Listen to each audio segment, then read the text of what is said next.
I'm sewing my 2.5-inch fabric strips together at a diagonal, and I am adding batting to them and making them into these fabric tubes over here.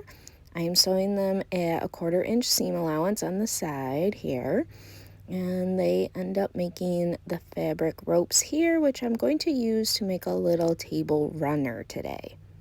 I'm using 9 strips of fabric measuring 2.5 inches wide and 44 inches long. They're all sewn together, and I made them into these fabric ropes here. So now I'm going to be starting to measure my middle piece of fabric that's going to lay the foundation of my size of my little table runner here. So I'm just using my measuring tape, and I am going to measure out that beginning to what I want it. On my website, christieshandmadecreations.com, I have created, with the help of my husband, a handy little calculator that you can plug in your measurements of what size little rug you want. I'm doing an oval one, so I plugged that in, and it told me to use 9 fabric strips and to start off with an 18-inch start. So that is what I'm doing here. I'm just remeasuring to make sure I have it right. And then I'm going to be folding on that measurement here. Don't mind my mess here.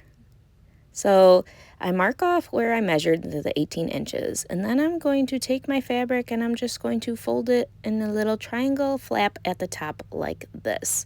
That's going to be my first end. And I'm going to sew it across that little triangle flap with my zigzag stitch. And then after that, I'm going to go down the middle all the way to the end with my zigzag stitch. I'm just pinning it here to help keep it in place.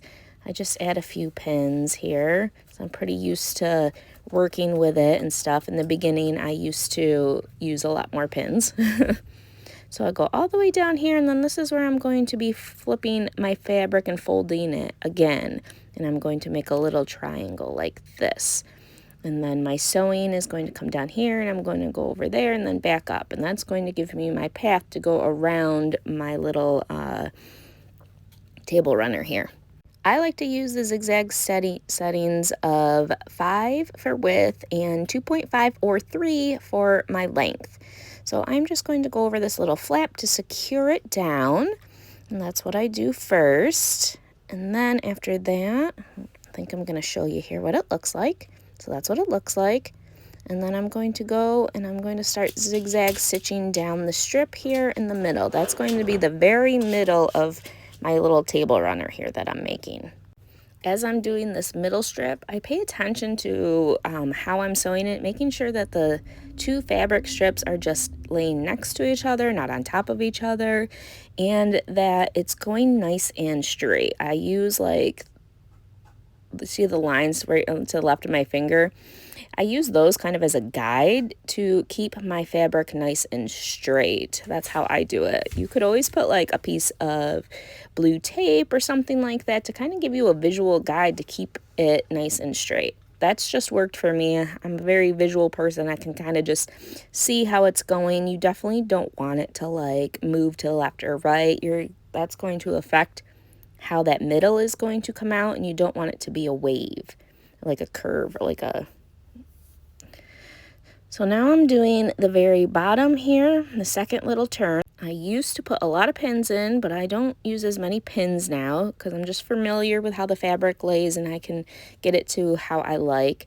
I used to use an iron too, just a little bit of heat, not a lot, to kind of press it down. I don't do that as often now just because I have a little bit more experience with how the fabric moves and stuff like that, and so I just don't use my iron as much anymore. But with some fabrics, I still do. It just depends on how it all is laying. So down here, I just go over until my needle gets on top of that little flap, and then I put my needle down and lift my foot, and I pivot it, so that way I'm going to go straight down here to continue to sew that flap, that triangle flap there. And then once I get just past the side here, I make sure it's on the right side of the flap. And then I'm going to do the same thing, needle down, and then lift my foot up. And then I'm going to just pivot it again. And then I'm going to continue down my path here. like so, to continue sewing my strips together. I always take my time, just go nice and slow here, just let it glide. I use a walking foot, and I find that it really helps with this process and with making these rugs. Helps it move across. I don't have to do as much work. I'm barely touching the fabric here, just helping it kind of glide through so it gets a nice stitch, so it'll lay nice and flat. Now coming down here is one of the trickiest parts. It's where you got to really fold this fabric up. And this is how I like to do it. See how I get that curve right in there?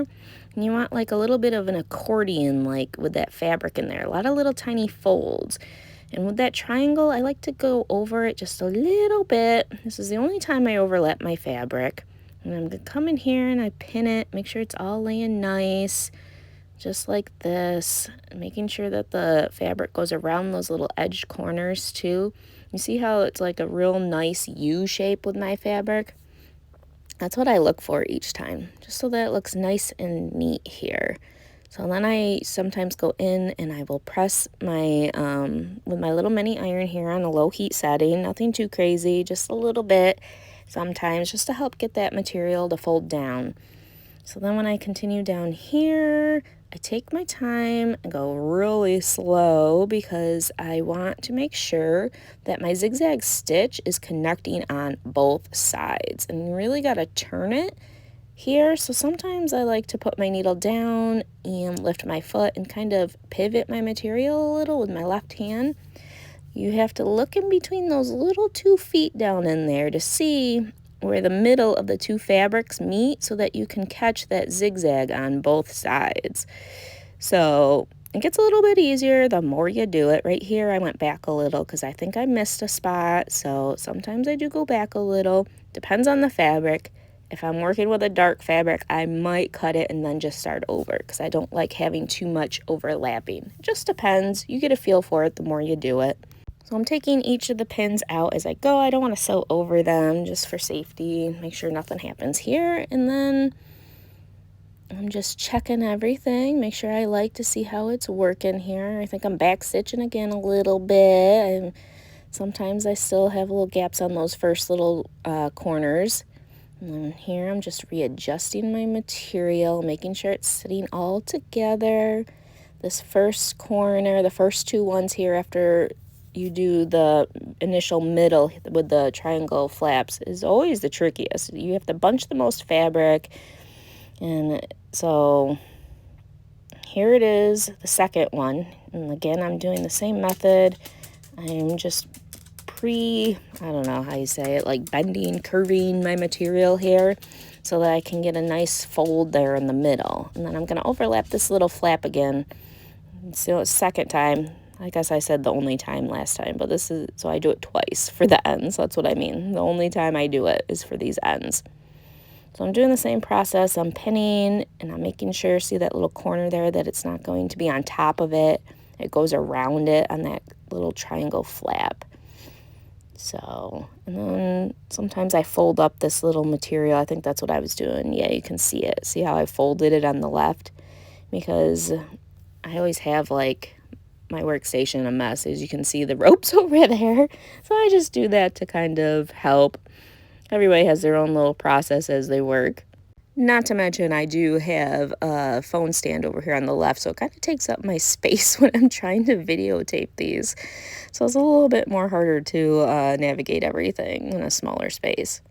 I will mention I do sew with my seam out on the outside. A lot of people like it the other way, but this is just how I do it. I'm just showing you how it looks in there. It doesn't look bad with how I went over it a couple times. I had to back stitch. You can't really tell with the fabric print and the stitch, so it still looks clean and nice and neat to me.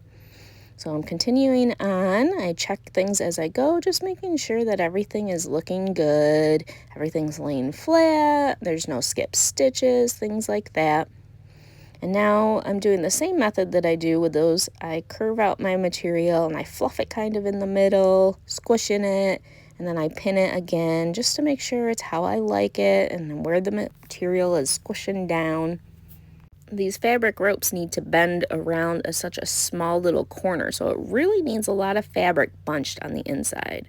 And here I'm showing that I'm just gently using my left hand to help guide it, because you've run into issues when you're like pushing the fabric or pulling it, tugging on it, things like that. So just very light touches with my hand and trying to help guide the fabric and move it as I'm sewing it. Once you start doing this for a while, you get a hang of what works for you and how the material works. Some material works better than others. There's been times when in the beginning, I used a different kind of material, not knowingly, and, some of the cheaper fabrics have a different texture, and they just don't work as well. So you can still use it. You just realize that there's a difference, and it's a little harder to work with. So here's how it's coming along. It's looking great. As it gets bigger, I don't have to bunch my fabric as much on the ends. And then I'm at the end now. So I ended up cutting 10 strips because I thought, oh, maybe I'll do one extra than what my calculator said I needed. Well, I realized I don't. I need exactly 9. So I'm just going to go back in here and I'm going to cut it now where I want it. And I want it to end kind of right here. So that works out great for me. It was really close to where the last strip was anyway. I think it's a few more inches down the side, but I want to end it right here. With my ends, it's super easy. I just take my scissors and at the end and I just cut it at an angle right here. It's about like maybe 2 inches up or so, just like this. Sometimes I do a little bit more inclined. I think that's more of a 3-inch. Just depends. The more angled I cut it, the more of a tapered edge I'm gonna get. And then I don't take the batting out of mine. It's just how I've been doing it. I just kind of fluff it and mess with it and try to get my fabric nice and flat down so that it connects. And since I sew with my seam on the outside, sometimes I can kind of like tuck it into it because there's a tiny little flap between where it opens, and I can kind of tuck it in there a little. So all I do is take my time with the end and I zigzag stitch all the way down to the end, and then I do a nice back stitch a couple inches up just to make sure it's nice and secure, and then double check to make sure that the back side that I caught both of it. This is usually the time where I have a harder time catching the back, so sometimes I have to do an additional stitch over. It depends. So here is how it looks, and I'm really excited how it came out. It's just a small table runner, so that way you can have things all the way around the outside. We measured and figured out what the client wanted. Using the calculator on my website, this came out perfectly. I was aiming for 10 by 28, and I got 10 by 27 with 9 strips, exact how it